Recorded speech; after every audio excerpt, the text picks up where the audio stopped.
Hello everyone and welcome. So in today's video we're talking about death and how as a GM and player you can create a memorable and meaningful death for your playing or non-playing characters. Now I know this is easier said than done, especially if the death was unexpected and you're on the spot. But there are some things to keep in mind that you can use as a quick reference if you need to think of something quickly. Now death doesn't necessarily mean end of life. If we think of death as a transitional phase, it just means change. However, to keep things simple, I will begin with how to write a good physical death or end of life scene. Of course, in Dungeons & Dragons, we all know that death never really means that character is gone. After all, death is never forever in D&D, providing you want it to be. There are plenty of things you can do to get a friend back, like make a deal with a patron. I mean, to make things more dramatic, perhaps this deal is only temporary. Maybe they are only alive to complete some unfinished business. Alternatively, if the players act quickly, they may only need to do a few arcana or medicine checks, expend a few spell slots, and bam, their friend is back to life. But as we all know, there would be consequences to this.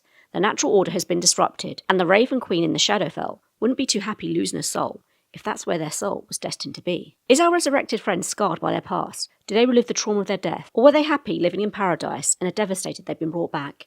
These are things you can all set up as they are dying. In fact, it may be a good idea to throw something together and have some sort of lore in waiting that will lay the foundations of your resurrection story, should you ever need it. So when playing a physical death, there are several factors to consider. Has a character been consumed by disease? Or have they been poisoned?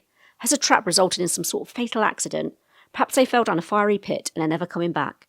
On the other side of this, did they die of natural causes, such as peacefully in their sleep? This peaceful death may be more appropriate for an NPC backstory, unless a GM and a player have already decided that beforehand that the PC will die, tucked up in bed. If an enemy NPC was sleeping though, and the party wanted to make sure their attack was fatal in one swift move, they could all attack at the same time. A sleeping NPC is unconscious, they automatically fail strength and dexterity saving throws, and all the other rules that go with that incapacitated state. Another point to consider when a character is dying is how impactful their death is. For example, was their death sacrificial, for a greater cause? Or did they die doing something they love after living a life of hardship and struggle? What I'm talking about is the why of their death, and how their relationships and motivation got them to this point. Next up is emotional death. So an emotional death is one that marks the end of a character's emotional journey. But what does this mean? When I think of emotional death, some examples that spring to mind are, say, the loss of a loved one, the end of a relationship, or the realisation of a dream or wish that has gone unfulfilled. Role-playing an emotional death can be challenging, as you have to put yourself in a situation that could be quite close to home. However, having a solid character backstory can make it easier, as you have so much source material and lore to draw upon. So when your party has gone through, say, the trauma of losing a friend, does this harden them and do they want to seek revenge? Or is there some other motivation that is brought to the surface? Maybe the death has inspired them to all be better and there's a positive change in their personalities. Alternatively, what does a player do if they realise a dream is no longer achievable? Perhaps they reach a mythical dragon's hoard, but it's too late, all the treasure has been looted. They sacrificed so much in trying to get there, devoted their life to it in fact, but it was all for nothing. What now? Do they turn bitter and jaded? Or is it exploring in their blood and they want to move on to the next challenge? This brings us to psychological death. So a psychological death is pretty much a death of a personality, or death as a character as we know them. For example, perhaps the player's inherited a pocket watch from a long-lost uncle, but the watch is cursed and is beginning to affect their demeanour. As the curse gets stronger, they could lose their entire identity.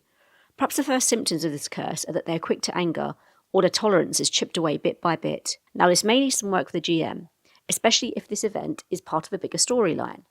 But having plots in a game where a player's personality changes is really fun to play. Another way of thinking about psychological death is a process a person goes through to confront their demons. Do they have a specific fear or anxiety that is holding them back, and how they deal with this fear? Do they overcome it in a way that is healthy, or does it consume them and they engage in self-destructive behaviours? From the GM's perspective, if a psychological death takes a sinister turn, think about the setting. Is there a storm brewing in the background? Is the party somewhere isolated and eerily quiet? Matching the environment to a character's turmoil, where possible, really helps with immersion. So we briefly touched upon the different types of deaths players can encounter.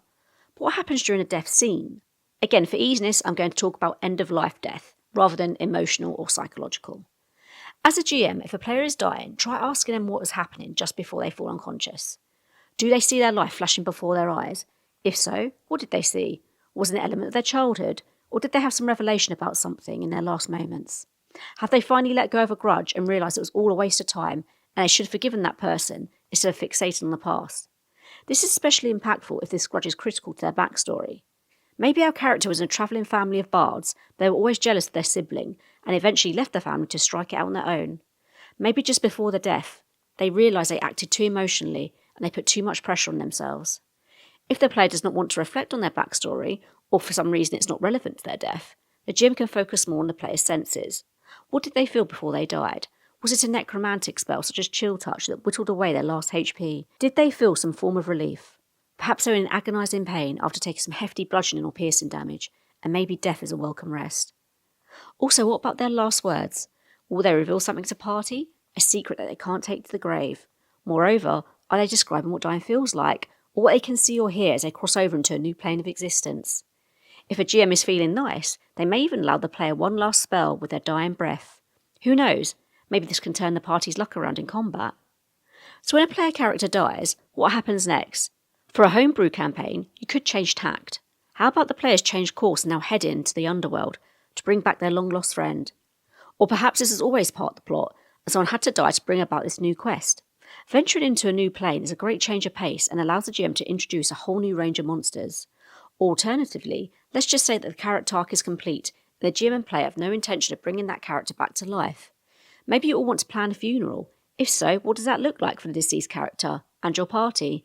If they were a druid, maybe they could be buried under a sacred tree or in a field full of flowers. During the funeral, other members of the party may want to write little speeches or eulogies, remembering their best friend. Maybe they each bring or offer something their friend could be buried with, or left in a shrine. Also, if this character is dead for the foreseeable future, maybe they can revisit their friends in dreams as an NPC or remain as a playing character but a ghost. Of course, depending on how you want to do this, a player could engage with 2 different roles occasionally in a session. But this is a nice halfway point if the players aren't ready to fully say goodbye to their friend just yet and resurrection is off the table. Right, that's all for today, folks, and I'll see you in the next one.